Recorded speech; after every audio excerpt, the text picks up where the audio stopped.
কোনো সমস্যা? আমি ভালো নেই রে দোস্ত। ভালো নেই? কি হয়েছে তোর? দিন দিন আমি লোকটার প্রতি দুর্বল হয়ে যাচ্ছি, কিন্তু আমি ওর সাথে সারা জীবন কাটাতে পারবো না।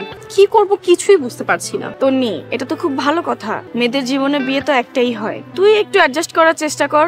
আর ভাইয়া তো মাশাআল্লাহ দেখতে খারাপ না, শিক্ষিত, প্রতিষ্ঠিত। সারা জীবন স্বপ্নে দেখেছি কোনো এক রাজকুমার এসে আমাকে তার দেশে উড়িয়ে নিয়ে যাবে, কিন্তু আমার কপালে কি জুটলো? দেখতে চাচা চাচা লাগে না রে, কোনোভাবেই ওর সাথে সংসার করা সম্ভব না। তন্নি, রাজকুমার, রাজ্য এসব রূপকথায় হয়, বাস্তবটা অনেক কঠিন। একজন ভালো জীবনসঙ্গী পাওয়া এই জামানায় একটা মেয়ের জন্য বিরাট ভাগ্যের ব্যাপার। না রে, পারবো না। মাস্টার্সের রেজাল্টটা বের হলেই একটা চাকরি খুঁজতে হবে, পায়ের নিচের মাটি শক্ত করতে হবে, তারপর ডিভোর্স। তাহলে তো তুই তোর সিদ্ধান্ত নিয়েই ফেলেছিস, আমাকে কেন রেখেছিস? আমি কোনোভাবেই কিছু মিলাতে পারছি না। লোকটাকে কিভাবে ডিভোর্স দিব?